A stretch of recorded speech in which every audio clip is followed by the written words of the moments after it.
doubt it hurts Rick Perry a lot within the Republican Party to be in trouble for having gone after what the Republicans see as a Democratic prosecutor who is trying to put Republicans in jail. I don't think that's a problem in the Republican Party, and if Rick Perry wants to run for president, I don't think that's his problem.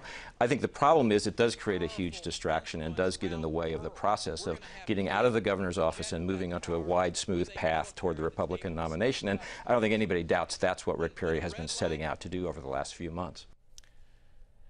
Texas Governor Rick Perry saw what was happening in the Travis County District Attorney's office when the DA herself was busted for driving under the influence and was video captured detailing the behavior of a 4-year-old. He decided to use his authority and veto funding for the anti-corruption unit in that county. And that is where the spitstorm begins. A full-blown political uprising has descended on Perry, where even those who would be opponents believe the rail is out and someone needs to be driven out of town for making this call. Welcome to MidPoint, the founder of Veracruz, a trading and consulting firm providing real-time market research, a frequent speaker on investment strategy, global financial trends, and market performance. And for this discussion, a close personal confidant of Governor Perry, Steve Cortes, joins us. Steve, thank you so much for being here. You bet. Thank you for having me. Steve, what is the immediate reaction here? We've heard a lot of it from the governor and from his spokespeople, but from your experience knowing him and working with him, what do you glean has been the immediate reaction coming out of this indictment? Well, I think the immediate reaction, and you folks just in this show have alluded to it, the immediate reaction is sometimes politics makes strange bedfellows.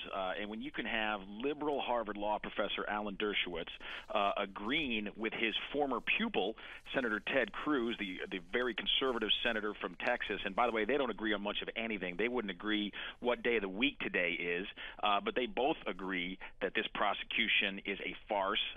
Then I think you're up to something. When David Axelrod is willing to tweet out that this is a flimsy indictment, and he is certainly no friend of Rick Perry or the philosophies of Rick Perry.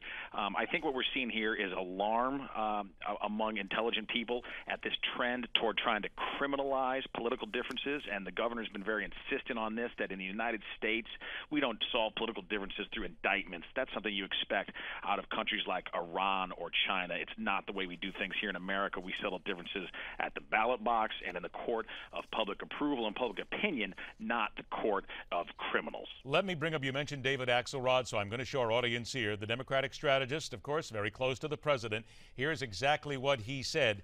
The Perry indictment seems pretty sketchy, and the Democratic pollster and analyst Doug Schoen said, quote, "It looked to me like what Perry was doing was right, reasonable, and responsible. It's very depressing, sad, and just plain wrong." So even the opponents now to Rick Perry are lining up saying that this is absolutely ludicrous here. Is this something that the governor in his rehab tour, and I use the air quotes on that, the rehab tour that we've seen, that he can use to his real advantage to get back into that 2016 race for president?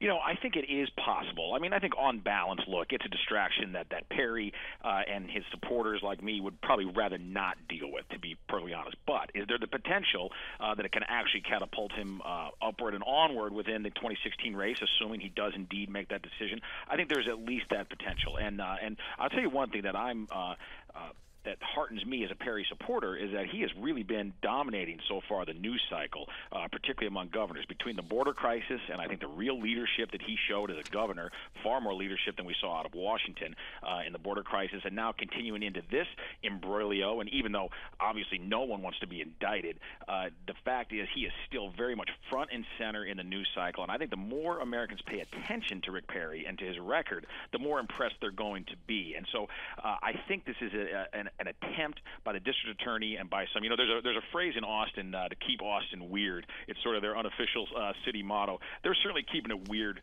right now with this kind of a flimsy indictment. But I will say this. I think what they're attempting to do, because they can't beat Rick Perry at the ballot box, they're trying to use criminal law as a smear campaign against him to try to distract people from his actual record. And that's what I'm really focused on, is his record as the longest serving governor of the most successful state in America. Texas is red hot, and I don't mean temperature-wise just because it's August.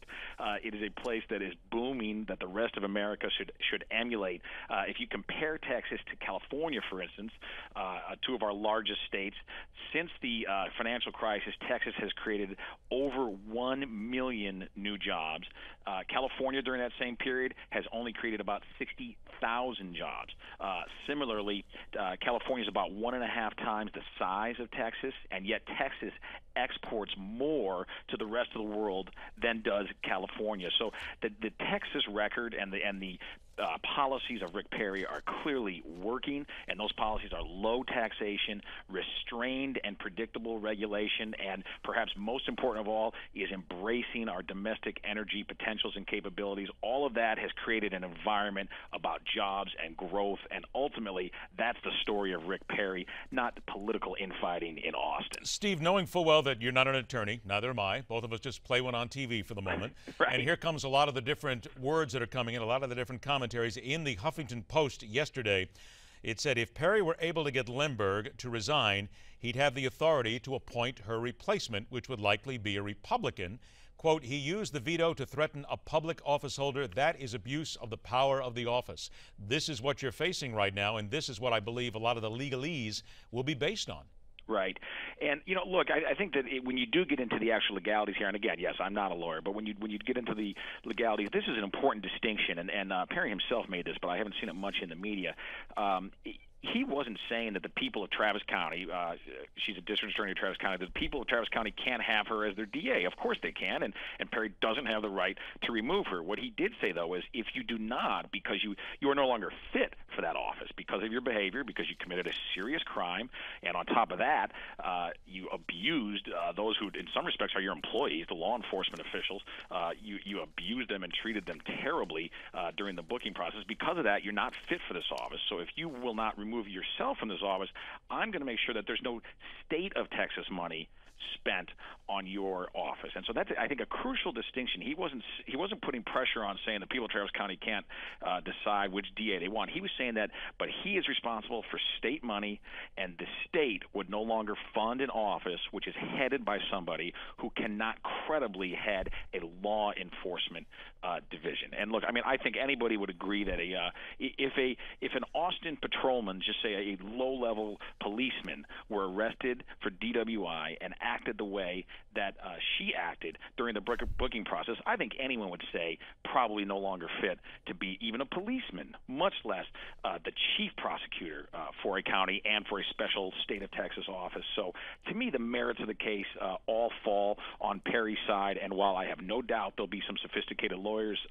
arguing on the other side, I think ultimately justice prevails. My guess is, not being a lawyer, my guess is the case at some point gets tossed, or if it doesn't, Perry simply prevails. And by the way, this office in the ethics office in Austin has a long history of some very partisan attacks and often losing them. It launched one against former Senator Kay Bailey Hutchinson way back in the 1990s, a similar one against Tom DeLay, who was actually convicted only to have those convictions vacated later, and now this is another one against Rick Perry. So I think this reeks, unfortunately, of a partisan witch hunt, and again, an effort to distract voters and the media from what the real story is, and the real story is what Rick Perry has done as a leader of the strongest, best state in America right now. About a minute or so that I have left here. In your opinion, and those who are part of the Perry insider circle, if you will, why would someone stoop to something that would, in many ways, be so desperate? I mean, certainly if you look at a lot of the tweets, people are out, the opinions, this just seems a last shot. You've got nothing else to pick on, so you decide to go for something like this. Right, and I think my guess is, I don't want to play psychologist and get inside of the head of those in the DA's office and the special prosecutor, but my guess is that they are so frustrated at their inability to sway Texas policy because Rick Perry has been so incredibly popular, and the Republican Party in general has been so successful in Texas that I think this is really frustration rather than real thought and strategic thinking, and I think they thought that they could use a weapon of a grand jury, and they decided to do it, even though it really just is contrary to all prosecutorial ethics, I think. 20 seconds. How's the rehab tour going? I think it's going great. Rick Perry's doing a fantastic job out there in the media, traveling America. They love him in Iowa. My suspicion, and I don't know this, I'm not saying any kind of insider knowledge, my suspicion is he is running, and I think he will win. I think he will be in the White House. I kind of figured that you said that he would probably win. I kind of got that, Steve. Don't worry about it. Steve, thanks so much for joining us and sharing some insight. Thank you. All right, later on this hour, the hilarity and frivolity that takes place only on the Sunday news shows. Guaranteed, I guarantee you that there's going to be something about Rick Perry said on the Sunday news shows. course, you get another opinion there as well. And next up, the issue of voter fraud that will not go away. No matter how many studies make the case for it to become a dead issue, there are those who believe that voter fraud is real, and this country must take it seriously as we head towards the midterms, as we head towards the 2016 presidential election. That and a whole lot more coming up right here on MidPoint, where Monday through Friday, we question everything.